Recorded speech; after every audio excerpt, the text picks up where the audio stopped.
Yeah, this is a really interesting point.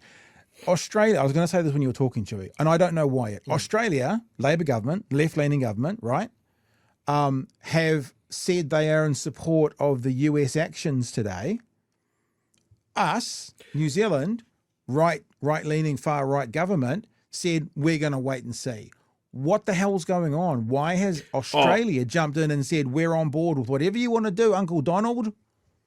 I can 100% tell you that Australia has some huge military equipment orders in with the US at the moment, and they even have a US air base in the Northern Territory. So I was disappointed as well. I saw that coming. When you say you've got orders in, they've got orders in. You mean the Australian armed services are ordering product from America, or the other way around? The Australians are ordering from America, and so basically going pacifists. We're pacifists. All of a sudden, those orders might disappear. Is that what you're suggesting? Yeah, potentially. Yeah, F-35s, new tanks, submarines, the whole works. So, isn't this? But this here is the kind of thing where you look to politicians and you go, "This is not who you said you were, Albanese, Labor in Australia. This is not who you said you were." And if you're now going to fold and be someone else because financially you feel like you need to be, then how can we ever trust you? Not that I have to care about Australia, but how do the left voters of Australia trust this government in Australia who are now pro-illegal wars, pro-illegal bombings, pro-war crimes? That sounds like, imagine if the Labor government here was like pro-war crimes. Hello. How much of the audience would you lose like that? Shocking. And look, I know there's a lot of people calling for stronger commentary from our government, and believe me, I would 100% love that. But I think the wait and see, or that we're just going to sit on the fence for a little bit and see how things lie, is probably the smart play here. I just wish it came from a place of like, the person making this call is smart. Well, it's better. It's better than fucking what Australia's just done. Like, these guys will be all over it, really. So the wait and see is 1,000 times better than, yep, we're on board, Uncle Donald. Shout out when you need us. So credit where credit's due. I mean, it's not as good. It's not as good as perhaps what a green policy would be to America right now, but it's better than an Australian. So give a little bit of credit where it's due. Well, sort of talking about the parties sort of coming up with their own statements and that sort of thing. I actually spoke to Party Māoris, whoever's running their Blue Sky account at the moment. They put out quite a big statement today, and I love Te Party Māori, but I think they were a little bit breathless over this. Because they put out this statement, and part of it is you don't send planes into a war zone just in case, not without a mandate, not without telling the people. This government is dragging us into World War III in secret without debate and with zero accountability. Now, that was after the announcement. So sending the Hercules over there to help try and get our people out? Yep. That's what they're referencing? Yep. So we're sending a Hercules, a cargo plane, into the area, not into Iran, because we can't at the moment, but close by. So when we're able to extract New Zealand citizens in the area, we can.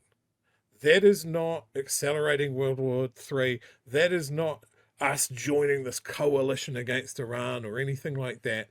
We do not have an offensive part in this. We just are pre-positioning something to get our people out.